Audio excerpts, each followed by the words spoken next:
Hello दोस्तों, good morning, Radhe Radhe. दोस्तों, हम शादी का गीत गा के आप लोग को डाले थे तो आप लोग बहुत सारा उस पर प्यार दिए हैं। आज भी शादी का गीत गा रहे हैं, विवाह का गीत गाने जा रहे हैं। इस गीत का भी आप लोग ढेर सारा प्यार दीजिएगा और कमेंट में बताइएगा कि मेरा गीत कैसा लगा।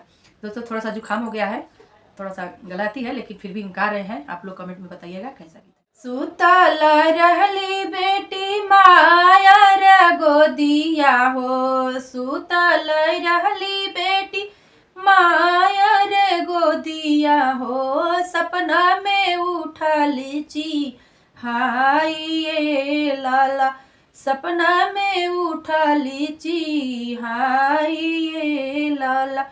किकरा दुआरे पापा बा जन बाजेला, किकरा दुआरे चाचा बाजन बाजेला, के कर आइल बाबा रात ए लाला, के कर आइल बाबा रात ए लाला।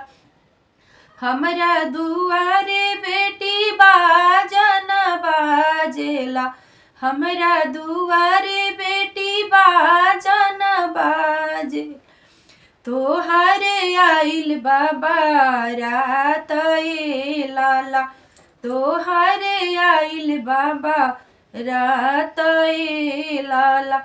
सिखहु न देला पापा घर घरुवरिया हो, औरी रसोईया के काम ए लाला, औरी रसोईया के काम ए लाला।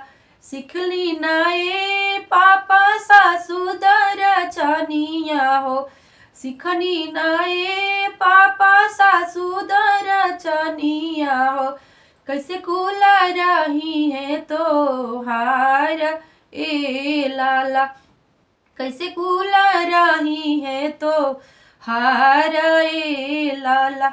सिखला ना बेटी हो घर घरुवरिया हो, सिखला ना बेटी हो घर घरुवरिया हो, औरी रसोईया सब काम ए लाला, औरी रसोईया सब काम ए लाला। सिखला न सेटी हो सासु दरचनिया हो, सिखला न बेटी हो सासु दरचनिया हो, ऐसे कुला रखी हाँ मार ए लाला, ऐसे कुला रखी हाँ मार ए लाला। दोस्तों, मेरा कैसा गीत है आप लोग कमेंट में ज़रूर बताइएगा, ढेर सारा प्यार दीजिएगा। जो नहीं सब्सक्राइब किए हैं सब्सक्राइब कर लीजिएगा।